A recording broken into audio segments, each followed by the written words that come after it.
As we've been in here for about 6-7 hours, and as we are in Sweden, And there's no daylight like we would have had in Bornholm. and it Next year. and it hasn't been in Sweden for 6 months, as it's been winter. So I thought then we are a bit lack of energy right now, and as we're just half away through the day, I will bring forward the original formula of photosynthesis. That So won't we make us can fall asleep. energize ourselves in the same way as our guest from Nantes presented. Did you see that on the breast on the soccer players? It was synergizing. Did you see that? No.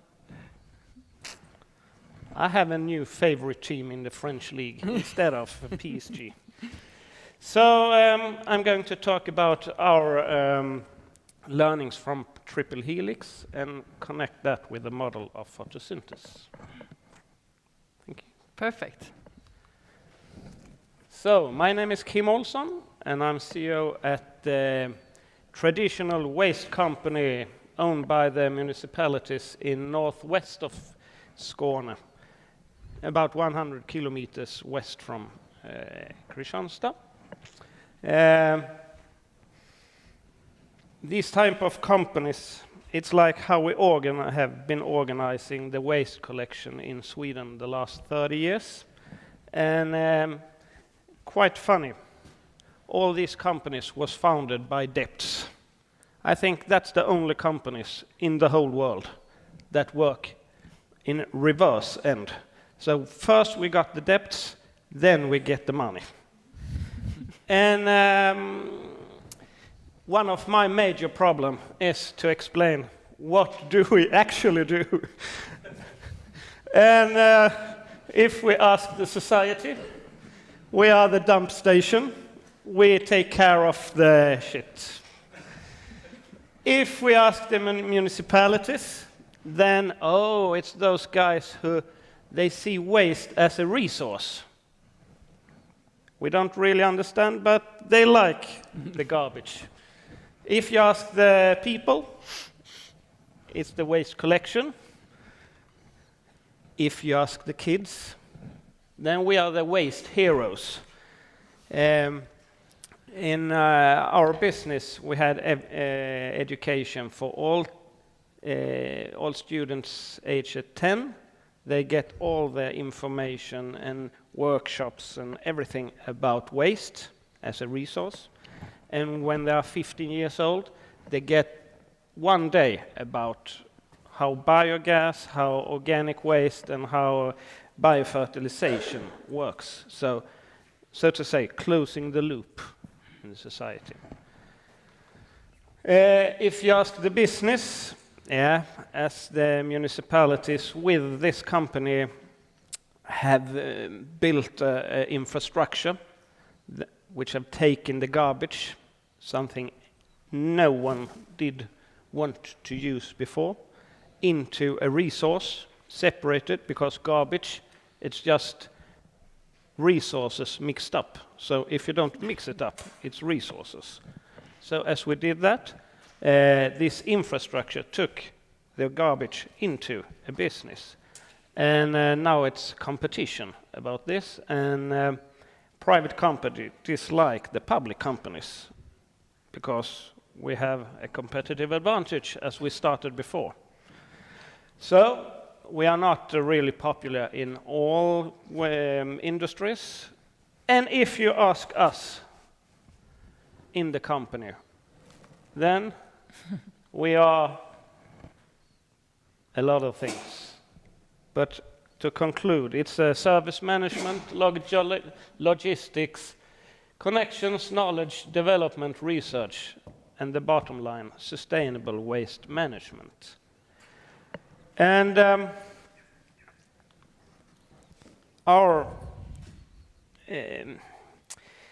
what we love to talk about is what you can see in the background. It's the landfills. And people think, oh, you have to be stupid about talking about landfills. But actually, the greatest constructions of mankind in the history. It's not the pyramids in Egypt. It's not the Chinese wall. It's the landfills. And the biggest of them all, it's Fresh Kills in New York. And if you ask in Malmö, for example, is it Hyllinge Arena or is it Turning Torso? No. It's Spillepengen, the landfill of Malmö. So, and you can apply this on your home city. And in Stockholm, we just had a ski competition in the largest landfill in Hammarby.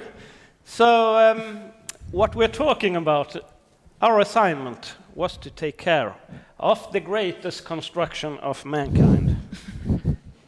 And what we had to do was to kind of, first, how can we take care of it in a nice way?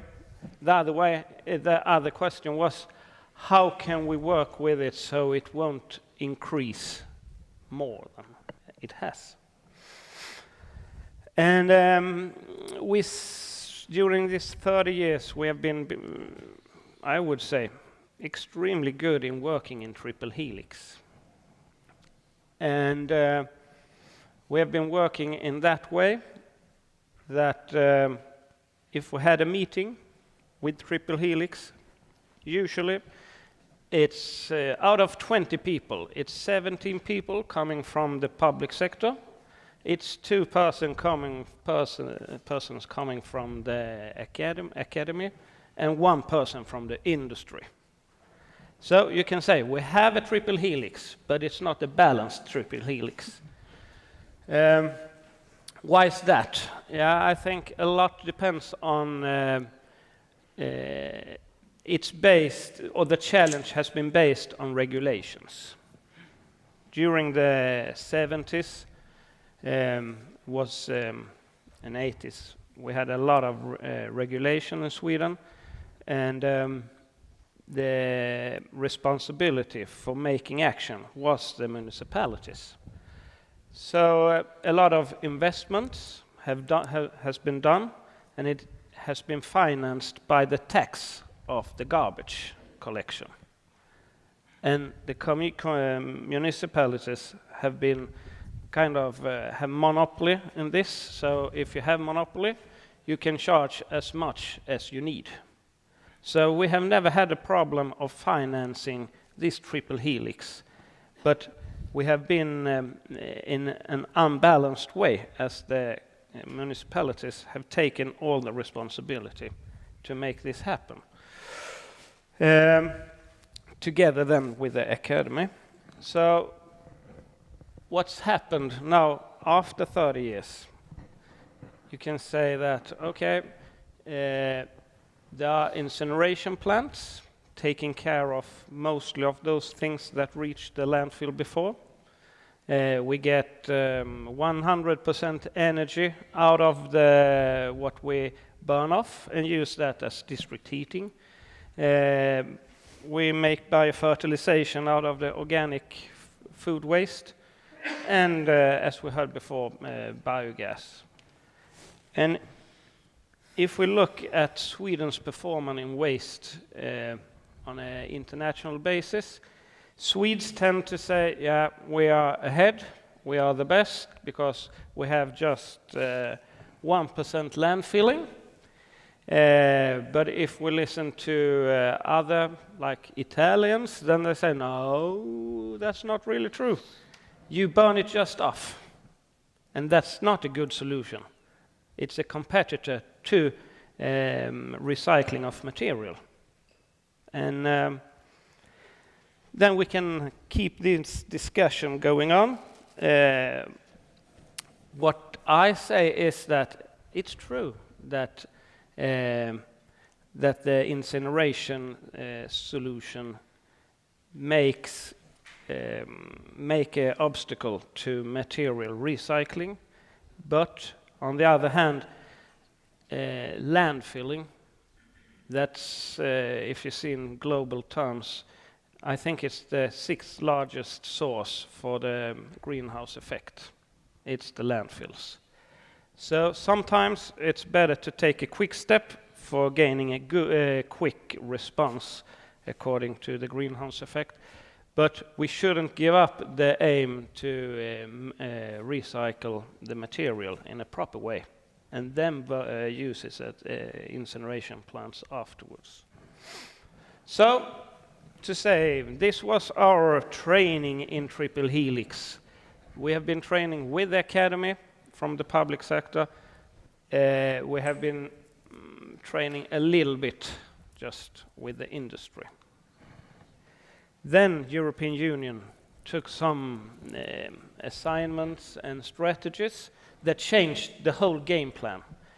We had reached this, we don't use the landfill or increase the landfill anymore, but we are not allowed to work in the same way as we did before.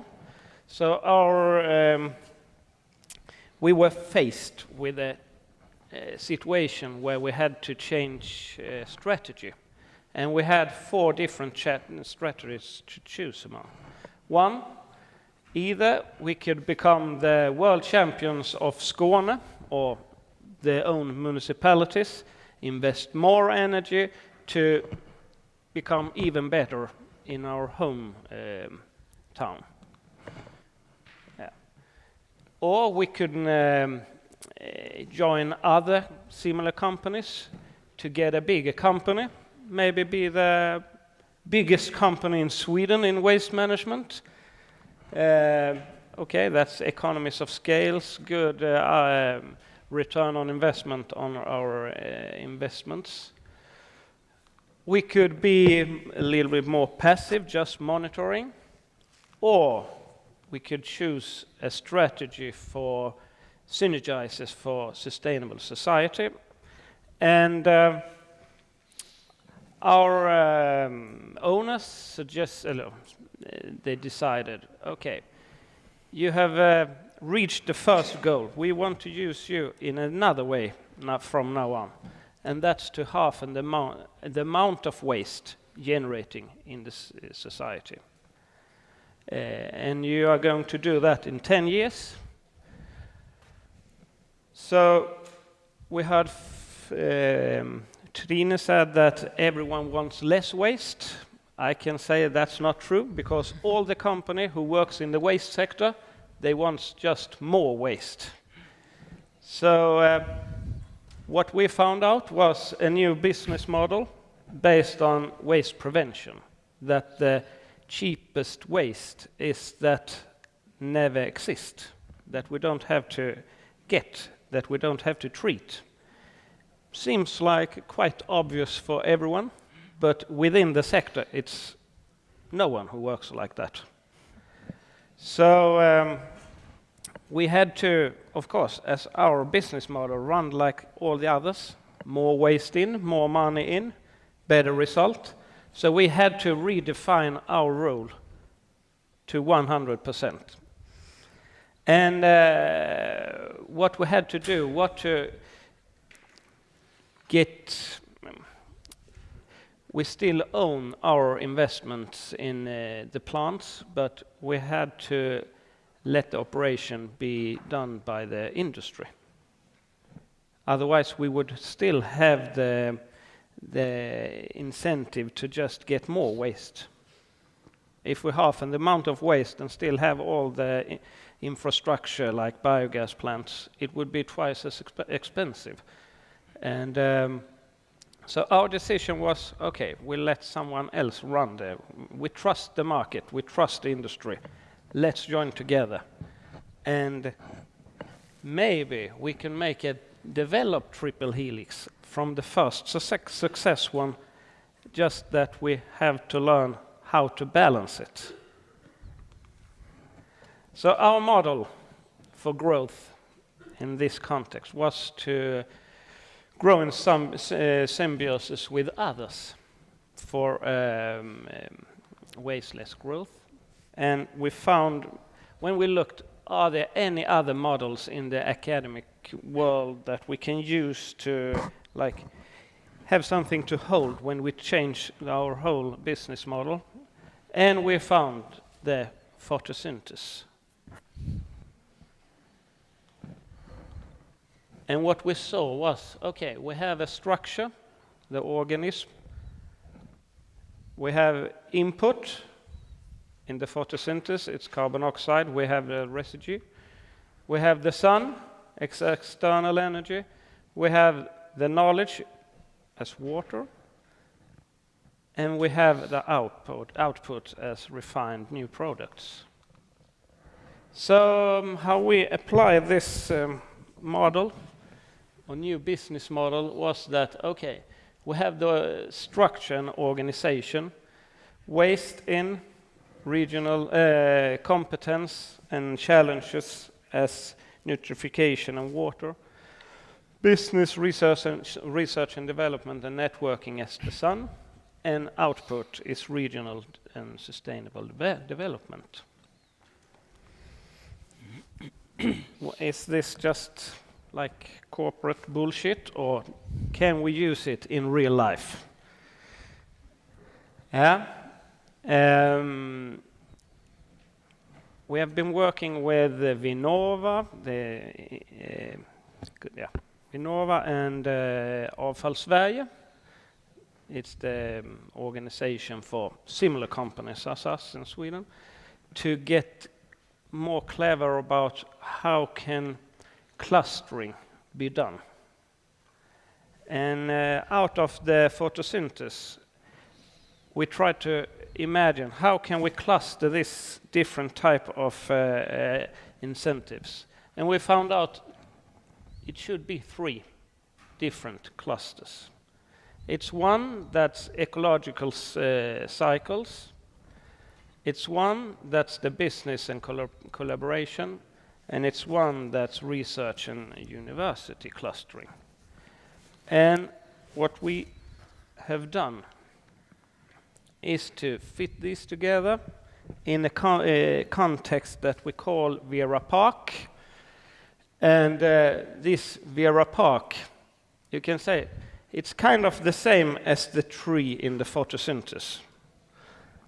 It's just, and if you think about your home company who runs the waste management business or municipality, solid business, it's like before it was NSR who was the tree, or Sysav or whoever. Now it's all the companies, it's all the suppliers to the companies, it's the university, it's the competence of the employees, and it's those who generate waste, it's households or industry, and it's those who buy the new products. All these are part of the tree of the photosynthesis, to generating new energy, to grow and to find new solutions of the future challenges. And we think, so we have taken a step from this, how can I say, big scale solution that we tend to discuss when we have discuss waste. Okay, we have to do something for 200,000 tons a year. I love to hear Sam speaking that we can find, why should we have any wastewater, or to find this complement, to find solutions for each situation or each regional situation that takes form. So the key success factors for a clustering like this has been to have a shared vision, to have a commitment from the actors within this, to have a long-term planning with financiation, to have an enthusiastic person who carry this, to have finance solutions for making new ideas in reality, and to start in a small scale and scale it up. What else? maybe I've forgotten someone, but I think the last one is one of the most important. It's the flexibility. There's not one fits all. You have to listen, you have to be curious, and if you connect people within this context, it can start in one thing and end up in absolutely something else. And our role as a public company, I've been asked what's been the most challenging for you. First, not to solve everything. We as a public company tend to, give us and we will solve it. Just to take one step back and trust the market that they can solve it, to give the support to the entrepreneurs in those situations that obviously will come, has been challenging. And I think those we've been working with in this clustering now, they have those who come with new ideas and expect, NSR, you as one part of this, you will help us and give us applaud when we come. They are really unsatisfied because my employees are really good in finding all the problems with the new product. So usually they get one page of all the things that doesn't work with a new idea. And sometimes the entrepreneur is really sad after a meeting like that. But I said, this page with all the mapping of challenges, probably it's the most important paper this entrepreneur will get in his whole life, and it's for free. So I think a real output from this is the keeping the knowledge from the public sector into the private companies. So conclusion, the day of, we had International Women's Day. The Triple Helix, first version, short-term project with problem solving for the landfill, was the mother of the Triple Helix developed with a long-term collaboration and regional development. But the mother of them all is the photosynthesis.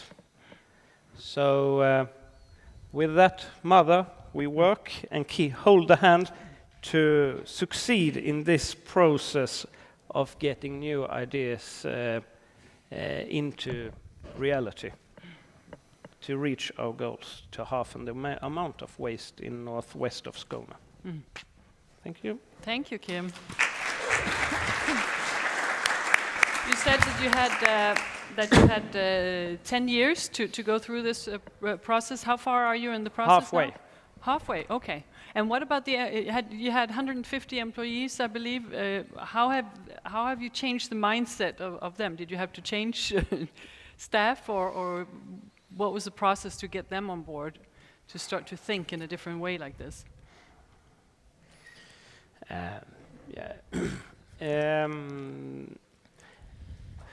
In total, we are about, who works within the system, it's about 300 persons, so half of them is employed by us and half is kind of subcontractors. It's been changing a little bit, so some who's been working for us are now working with subcontractors, and some who've been working for subcontractors work for us. So we have been like a little bit, as I said, flexible. Some of our former employees with this generation shift have chosen to work with other things or retired. But most of the people still works there, and that's why we work a little bit more with the Danish way to organize things. In Sweden, it tends to be, we have to have a master plan to 100% first that a project group is defining.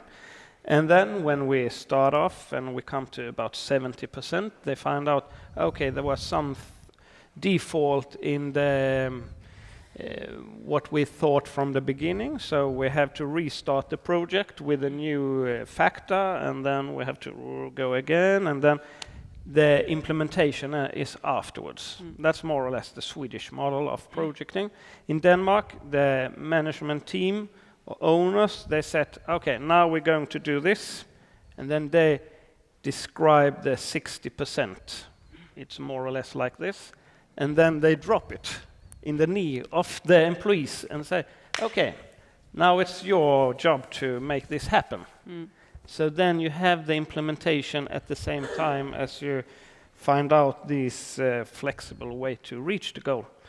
So the difference between learning and launching and launching and learning. So our organization, they are more into they have been learning the Danish way.